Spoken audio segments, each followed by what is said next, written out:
ഹരിച്ചേട്ടാ. നമസ്കാരം. നമസ്കാരം.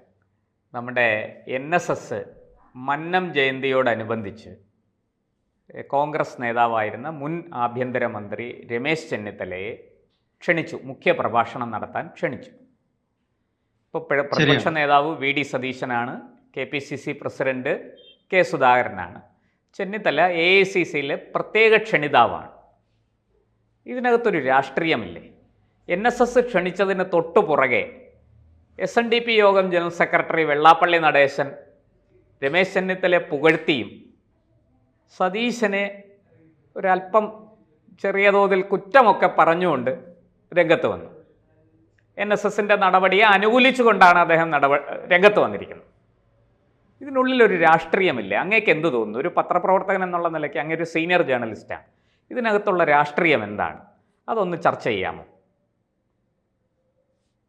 ശരിക്കും ഏതാണ്ട് 11 വർഷത്തിന് ശേഷമാണ് എനിക്ക് തോന്നുന്നു NSS രമേശ് ചെന്നിത്തലയുമായിട്ട് ഉള്ള ഒരു ഊഷ്മള സൗഹൃദത്തിലേക്ക് തിരികെ പോകുന്ന, ഒരുപക്ഷെ പുറത്തെങ്കിലും അങ്ങനെ ഒരു ഒരു പ്രതീതി ഉണ്ടാകുന്നത് 11 വർഷത്തിന് ശേഷമാണ്. അതിൽ തീർച്ചയായിട്ടും അങ്ങനെ വരുമ്പോൾ തീർച്ചയായിട്ടും അതിനൊരു രാഷ്ട്രീയ സാങ്കത്യമുണ്ട്. പിന്നെ കേരളത്തിലെ മാധ്യമങ്ങളൊക്കെ ഇപ്പൊ എഴുതുന്നത് കോൺഗ്രസിലെ മുഖ്യമന്ത്രി സ്ഥാനത്തേക്ക് ഉള്ള ഒരു പിടിവലി തുടങ്ങിയിരിക്കുന്നു, അല്ലെങ്കിൽ രമേശ് ചെന്നിത്തലയെ മുഖ്യമന്ത്രി സ്ഥാനത്തേക്ക് ഉയർത്തി കാണിച്ചുകൊണ്ട് ശ്രീ സുകുമാരൻ നായരെ ശ്രീ വെള്ളാപ്പള്ളി നടേശനും കൂടെ അങ്ങനെ ഒരു പ്രചരണം തുടങ്ങിയിരിക്കുന്നു. ഈ ഒരു അർത്ഥത്തിലാണ് മാധ്യമങ്ങളിൽ കാണുന്നത്. എനിക്ക് തോന്നുന്നത് ആദ്യം UDF ജയിച്ചെന്ന് അധികാരത്തിൽ വരട്ടെന്നേ, എന്നിട്ട് പോരെ ഈ മുഖ്യമന്ത്രി സ്ഥാനം ഒക്കെ ചർച്ച ചെയ്യുന്നത്. അത് ഒരു രീതിയിൽ എനിക്ക് തോന്നുന്നത്. പിന്നെ ഇപ്പൊ എന്നോട് ചോദിച്ചല്ലോ ഒരു രാഷ്ട്രീയ സാങ്കത്യം ഉണ്ടോ? അതിന് ഞാൻ മറുപടി പറയാം. രാഷ്ട്രീയ സാങ്കത്യം തീർച്ചയായിട്ടും ഉണ്ട്. കാരണം ഈ ശ്രീ സുകുമാരൻ നായരോ ശ്രീ വെള്ളാപ്പള്ളി നടേശനോ പറഞ്ഞെന്ന് വിചാരിച്ച് കേരളത്തിൽ ഒരാള് ഈ നായർ സമുദായാംഗങ്ങളോ ഈഴവ സമുദായാംഗങ്ങളോ ഒരു പ്രത്യേക സ്ഥാനാർത്ഥിക്ക് വോട്ട് ചെയ്യുമെന്ന് ഞാൻ കരുതുന്നില്ല. എനിക്ക് തോന്നുന്നു അങ്ങനെ കരുതാനുള്ള ഒരു മൗഢ്യം കേരളത്തിൽ രമേശ് ചെന്നിത്തലയ്ക്കോ അല്ലെങ്കിൽ മറ്റു ശ്രീ പിണറായി വിജയനോ അങ്ങനെ ആർക്കും ഉണ്ടെന്ന് എനിക്ക് തോന്നുന്നില്ല. പക്ഷേ അത് രാഷ്ട്രീയം, അതായത് ഒരു പൊളിറ്റിക്കൽ ഡിസ്കോഴ്സ് എന്ന് ഇംഗ്ലീഷിൽ പറയും, ഒരു രാഷ്ട്രീയമായിട്ടുള്ള ഒരു ആഖ്യാനം രൂപപ്പെടുത്താനായിട്ട് അത് സഹായിക്കും. അത് ഈ സംശയമൊന്നും. രാഷ്ട്രീയ ആഖ്യാനം രൂപപ്പെടും അങ്ങനെ വരുമ്പോഴത്തേക്ക്. നരേറ്റീവ് ക്രിയേറ്റ് ചെയ്യുന്നു എന്നൊക്കെ പറയുന്ന പോലെ അതാണ് അവർ നറേറ്റീവ് അവിടെ ക്രിയേറ്റ് ചെയ്യും. ഒന്നാമത്തേത്. രണ്ടാമത്തേത് ഒരു ചോദ്യം വരും, രമേശ് ചെന്നിത്തല മുഖ്യമന്ത്രിയാകാൻ യോഗ്യനാണോ എന്നുള്ളൊരു ചോദ്യം വരും. ആ ചോദ്യം വ്യാപകമായിട്ട് ചർച്ച ചെയ്യപ്പെടും. അപ്പം അതിനൊരു മറുപടി ഞാൻ പറയാം. തീർച്ചയായിട്ടും ശ്രീ രമേശ് ചെന്നിത്തല മുഖ്യമന്ത്രിയാവാൻ സർവ്വതാ യോഗ്യനായ വ്യക്തി തന്നെയാണ്, എനിക്കത് സംശയമൊന്നുമില്ല. പക്ഷേ അദ്ദേഹത്തിന്റെ ഒരു ദീർഘ രാഷ്ട്രീയ ജീവിതം എടുക്കുമ്പോൾ നമ്മളെ അത്ഭുതപ്പെടുത്തുന്നത് വെറും 4 കൊല്ലം മാത്രമാണ് അദ്ദേഹത്തിന് മന്ത്രിയാവാൻ പറ്റിയിട്ടുള്ളത്. അതായത് K കരുണാകരൻ ഉണ്ടായിരുന്ന കാലത്ത് ഗ്രാമവികസന മന്ത്രിയായി എനിക്ക് തോന്നുന്നു 2 കൊല്ലം ഇരുന്നു. പിന്നീട് ഉമ്മൻചാണ്ടി മന്ത്രിസഭയിൽ ആഭ്യന്തരമന്ത്രിയായിട്ട് അദ്ദേഹത്തിന് 2 കൊല്ലം അദ്ദേഹം പ്രവർത്തിച്ചു. പക്ഷേ കോൺഗ്രസിന്റെ രാഷ്ട്രീയത്തിൽ NSU, KSU, അതുപോലെ യൂത്ത് കോൺഗ്രസ് ഇതിന്റെ എല്ലാം അഖിലേന്ത്യാ തലത്തിലെ പൊസിഷനിൽ ഇപ്പോഴും കോൺഗ്രസ് വർക്കിംഗ് കമ്മിറ്റിയിലെ ക്ഷണിക്കപ്പെട്ട അംഗമാണ്. അപ്പൊ ഈ പൊസിഷനിലെല്ലാം അദ്ദേഹം ഇരുന്നിട്ടുണ്ട്. അദ്ദേഹം സർവ്വതാ യോഗ്യനാണ്. ഇപ്പൊ ഞാനൊരു കാര്യം പറഞ്ഞാലേ, രമേശ് ചെന്നിത്തല യൂത്ത് കോൺഗ്രസിന്റെ അഖിലേന്ത്യാ പ്രസിഡന്റ് ആയിരിക്കുമ്പോൾ അന്ന് അദ്ദേഹത്തിന്റെ കീഴിൽ ജനറൽ സെക്രട്ടറി ആയിട്ട് ജോലി ചെയ്ത വ്യക്തിയാണ് ശ്രീമതി മമതാ ബാനർജി. ആ മമതാ ബാനർജി മുഖ്യമന്ത്രിയായിട്ട് എത്ര കൊല്ലം കഴിഞ്ഞു? രമേശ് ചെന്നിത്തലയോടൊപ്പം മുമ്പോ അതിനുശേഷമോ യൂത്ത് കോൺഗ്രസിന്റെ പ്രസിഡന്റുമാരായവരെല്ലാം കേന്ദ്രമന്ത്രിമാരായിട്ടുണ്ട്. മുകുൾ വാസ്നിക്, ഗുരുനാഥ് കമ്മത്ത്, അങ്ങനെ ആരുടെ പേരെടുത്താലും. പക്ഷെ രമേശ് ചെന്നിത്തലയ്ക്ക് ആ ഒരു പൊസിഷനിൽ എത്തിയിട്ടില്ല അധികം. പക്ഷെ എത്താൻ യോഗ്യനാണ്. പക്ഷെ അതിൽ ചില തടസ്സങ്ങൾ ഞാൻ കണ്ടിട്ടുണ്ട്. ഒരു പത്രപ്രവർത്തകൻ എന്നുള്ള നിലയിൽ എനിക്ക് എന്തുകൊണ്ടാണ് എവിടെ ആണ്, കാരണം കഴിഞ്ഞ പ്രതിപക്ഷ നേതാവ് എന്നുള്ള നിലയിൽ 2016 തൊട്ട് 2021 വരെ വളരെ ഗംഭീരമായ പ്രവർത്തനമാണ് നടത്തിയത്. പക്ഷേ എന്തുകൊണ്ടോ അദ്ദേഹം ജയിച്ചില്ല. അത് എന്തെങ്കിലും എന്താണ് കാരണമെന്ന് ചോദിച്ചാൽ ഞാൻ പറയാം. അല്ല, അദ്ദേഹം ഒരു ജയിച്ച MLA ആയി ഹരിപ്പാടെന്ന്. പക്ഷേ UDFന് അധികാരം കിട്ടിയില്ല. അത് ഒരു സത്യമാണ്. ആ, അന്ന് അദ്ദേഹത്തിന് UDF-നെ അധികാരത്തിൽ എത്തിക്കാൻ അദ്ദേഹത്തിൻ്റെ നേതൃത്വത്തിന് സാധിച്ചില്ല. പ്രതിപക്ഷ നേതാവ് എന്നുള്ള നിലയ്ക്ക് അദ്ദേഹത്തിന് അത് കഴിഞ്ഞില്ല എന്നുള്ളൊരു കുറ്റപ്പെടുത്തൽ അദ്ദേഹത്തിന് നേരെ ഉയരുന്നുണ്ട്. അത് സത്യമാണോ? അതിലെന്ത് എന്തെങ്കിലും വാസ്തവമുണ്ടോ? പ്രതിപക്ഷ നേതാവ് എന്നുള്ള നിലയിൽ 2016 തൊട്ട് എനിക്ക് ആ 5 കൊല്ലം എൻ്റെ ഒരു ഊഹത്തിൽ അദ്ദേഹം വലിയ പ്രകമ്പനം സൃഷ്ടിച്ച ഒരു പ്രതിപക്ഷ നേതാവായിരുന്നു. വലിയ തലക്കെട്ടുകൾ സൃഷ്ടിച്ചു. അതെ. പക്ഷേ എനിക്ക് തോന്നിയിട്ടുണ്ട്, പിന്നെ ആ കാലഘട്ടത്തിലെ കേരളത്തിലെ ഏറ്റവും നല്ല ഇൻവെസ്റ്റിഗേറ്റീവ് ജേർണലിസ്റ്റ് ആയിരുന്നു രമേശ് ചെന്നിത്തല. എത്ര അഴിമതി കഥകളാണ് പുറത്തു കൊണ്ടുവന്നത്. ഇപ്പം സ്പ്രിംഗ്ലർ, അതെ. സ്വർണ്ണക്കള്ളക്കടത്ത്, പിന്നെ ലൈഫ് മിഷൻ അഴിമതി, അങ്ങനെ KPMG കൺസൾട്ടൻസിനെ നിയമിക്കുന്നതിലുള്ള അഴിമതി, അങ്ങനെ അദ്ദേഹം പുറത്തു കൊണ്ടുവന്ന അഴിമതി കഥകൾ എണ്ണിയാൽ ഒടുങ്ങാത്തതാണ്. പക്ഷെ കൂട്ടത്തിൽ എന്നിട്ടും ഒരെണ്ണം കൂടി എന്തുകൊണ്ട് അത് അതെ കൂട്ടത്തിൽ ഞാൻ ഒരെണ്ണം എല്ലാം കൂടിയുണ്ട്. അല്ല, ഈ ജ്യോതിഷന്മാര് ജാതകം എഴുതും പറയുമല്ലോ, ഒരുപാട് യോഗങ്ങളുണ്ടെങ്കിൽ വിസ്താര ഭയത്താൽ നീട്ടുന്നില്ല എന്ന് ഒരു വരി എഴുതും. അത് പ്രശാന്ത് ഇതൊക്കെ അറിയാവുന്ന ഒരു പ്രശാന്തനാണ്, അറിയാമല്ലോ അത്. അതുകൊണ്ട് ഞാൻ വിസ്താര ഭയത്താൽ നീട്ടുന്നില്ല എന്നതുകൊണ്ടാണ് ഞാനത് എല്ലാം പറയാതിരുന്നത്. അപ്പൊ ഞാൻ പറഞ്ഞത്, ഇവിടെ സംഭവിച്ചത് ഒരു പത്രപ്രവർത്തകൻ എന്നുള്ള നിലയിൽ എനിക്ക് തോന്നുന്നത്, അതായത് അദ്ദേഹം ഒരു വിഷയം അവതരിപ്പിച്ച് അദ്ദേഹം എക്സ്പോസ് ചെയ്യുന്നുണ്ട്.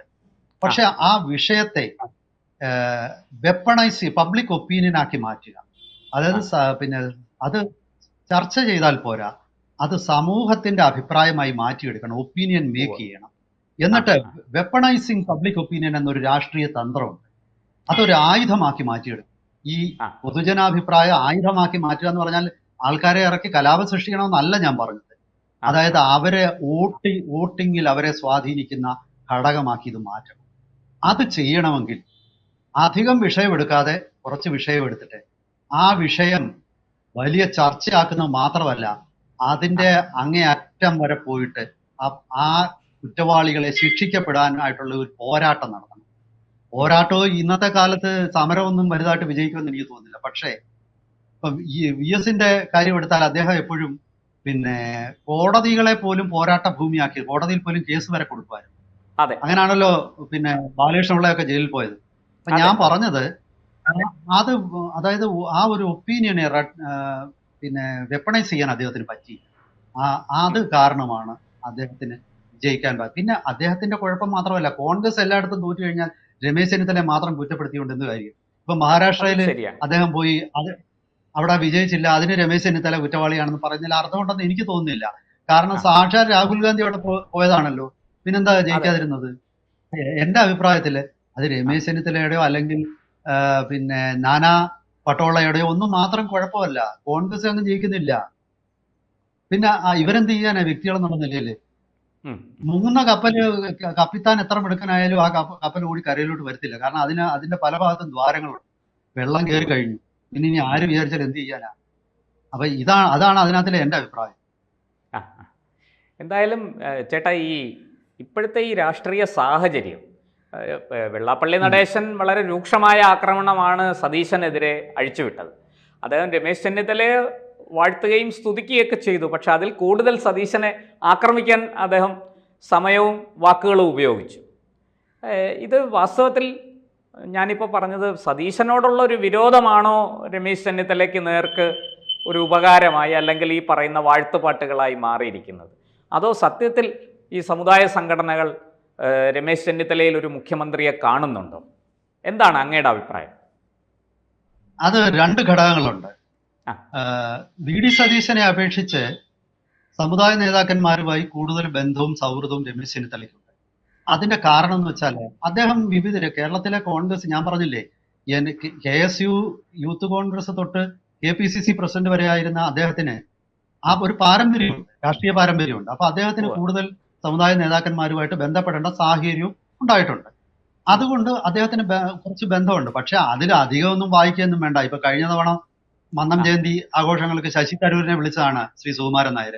അപ്പൊ അന്ന് ശശി തരൂരിനെ പുകഴ്ത്തി, ഇപ്പൊ രമേശ് ചെന്നിത്തലയെ പുകഴ്ത്തുന്നു. അതെനിക്ക് തോന്നുന്നു ശ്രീ രമേശ് ചെന്നിത്തലയ്ക്കും ഇതൊക്കെ തന്നെ അറിയാം. പക്ഷേ തൽക്കാലം വരുന്ന സ്വന്തം പാർട്ടിയിൽ നിന്ന് വരുന്ന ഒളിയമ്പുകളെ നേരിടാൻ ഒരുപക്ഷെ ഇത് ഇസ്രായേലിന്റെ അയൺ ഡോം പോലെ ഇത് സഹായിക്കുമെന്ന് അദ്ദേഹത്തിന്. പിന്നെ ശ്രീ വെള്ളാപ്പള്ളി നടേശന്റെ കാര്യം പറയുമ്പോഴേ, അദ്ദേഹം ഈ പറഞ്ഞതുപോലെ അദ്ദേഹത്തിന് സതീശനോട് എന്തോ ഒരു ഇഷ്ടക്കേടുണ്ട്. അപ്പോ ആ അദ്ദേഹം ശ്രീ രമേശ് ചെന്നിത്തലയെ പുകഴ്ത്തി എന്നുള്ള ഒരു ഘടകമുണ്ട്. പക്ഷെ ആ ശ്രീ രമേശ് ചെന്നിത്തലയുമായിട്ട് അത്യാവശ്യം നല്ല ബന്ധമുള്ള ഒരു സമുദായ നേതാവ് തന്നെയാണ് ശ്രീ വെള്ളാപ്പള്ളി നടേശൻ. ആ അതും ഒരു ഘടകം തന്നെ ആയിരിക്കാം. പിന്നെ അവരുടെ ഒരു തലമുറയിലെ ആ കുറച്ചുകൂടെ മുൻപത്തെ തലമുറയിലുള്ള ആളാണ് ശ്രീ രമേശ് ചെന്നിത്തല. സതീശൻ ആ കുറച്ചുകൂടെ ഈ ഇപ്പുറത്ത് നിൽക്കുന്ന. അപ്പോ ശ്രീ പിന്മുറക്കാരനാണ്, രമേശ് ചെന്നിത്തല ഇളമുറക്കാരനാണ്. പിന്മുറക്കാരനാണ്,